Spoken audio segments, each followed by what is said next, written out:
Simple and plain. To be the best, you have to win. That's why I play the game. What's good, Laker fans? Welcome back to the channel, man. I'm seeing all these posts on Facebook, Instagram, Twitter of the new Lakers squad officially getting back to work and getting back to practicing at the Lakers facility.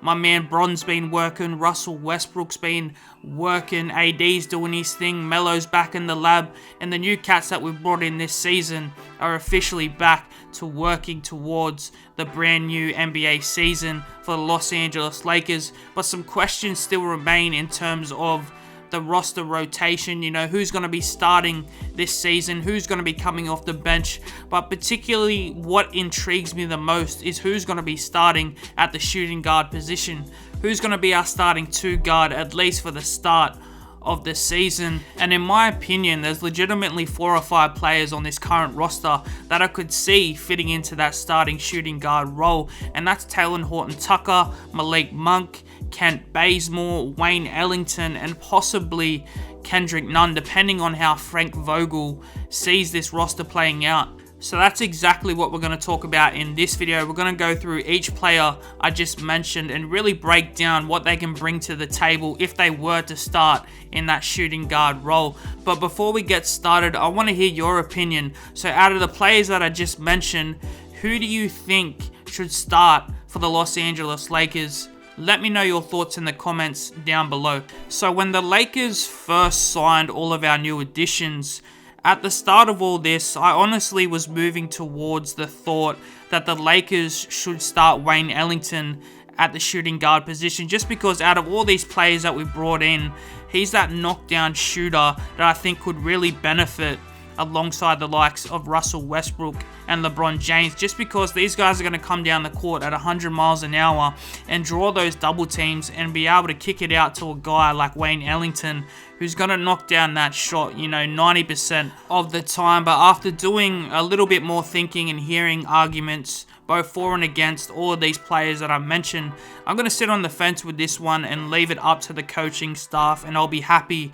with whatever player the Lakers want to go with. But as I said, out of all these players, Wayne Ellington's definitely the best three-point shooter, and he would not look out of character if he was to start for the Lakers. But on the other side of the things, Wayne Ellington's never been a really good defender, and that's where you could bring in a guy like Kent Bazemore. And I just dropped a video of why I think Kent Bazemore's a very underrated but valuable pickup for the Los Angeles Lakers system, and it's really based on his defense. This is a guy that's going to come out there and guard the opposing team's best wing player and really make it hard for them and make the Lakers really good defensively and really versatile. But in saying that, he's also a player that can be a little bit inconsistent on the offensive end. But ultimately, when you have so much talent around a player like that, they can really make that work in the end, because Kent Bazemore's also a high energy player, and he's going to feed off the likes of Russell Westbrook, LeBron James, and really bring that intensity every single night to make up for those inconsistencies, because he's going to hustle for the ball, he's going to outwork the opponent, and really bring that never back down attitude for the Lakers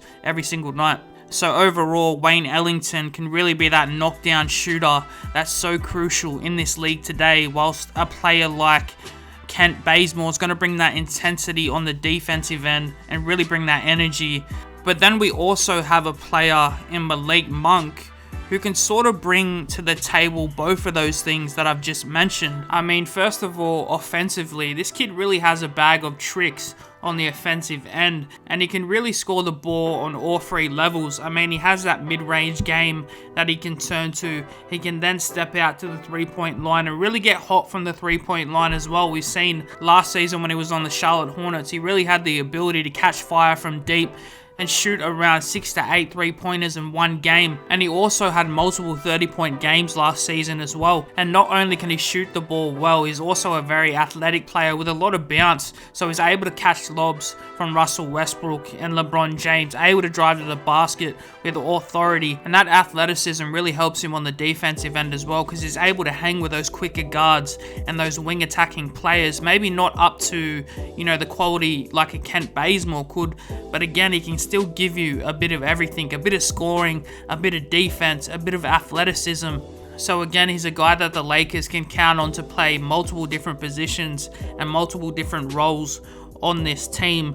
And the same goes for a guy like Kendrick Nunn, who I've said many a times is my favorite pickup this season for the Los Angeles Lakers, because again, he's a guy that gives you everything defensively. He's going to be present and try hard out there on the floor and be able to get in front of guys and make it difficult for offensive players. And then on the other side of things, he's a great playmaker, which is why I think that he's going to be our backup point guard. But if you wanted to, place him alongside Russell Westbrook, he can also play that combo guard well and do it at a high level. We've seen him do it multiple times at Miami Heat.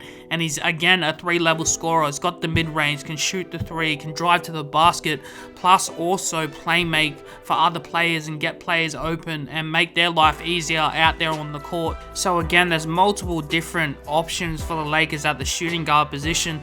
And I think a lot of it will come down to, who we're matching up against on the other side of the court. We may be lacking 3-point shooting. All right, let's go with a guy like Wayne Ellington. The other team's opposing point guard or shooting guard might be lighting us up. All right, let's throw a body like a Kent Bazemore or a Malik Monk or a Kendrick Nunn out there just to change things up. Give us a little bit more playmaking at the 2 guard. And then, of course, last but not least, we have Talen Horton-Tucker, who's a player you can throw out at the 2 guard as well. And he's just a player that, again, just makes things happen. I thought so many times last season when Talen Horton-Tucker was out on the court, we just looked so much better as a team because he's just so versatile out there, especially defensively with that wingspan.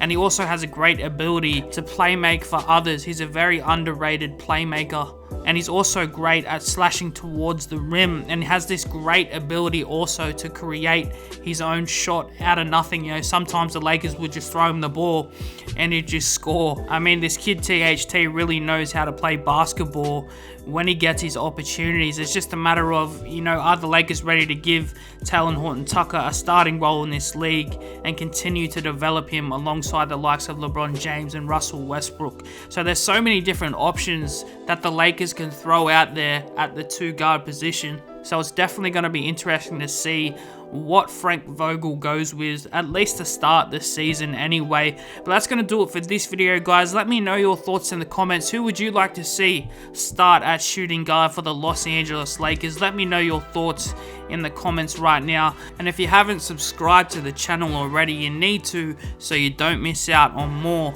Laker videos just like this one. But for now, it's been your boy Jay from the Lakers exclusive YouTube channel. I'll catch you guys in the next one. Peace.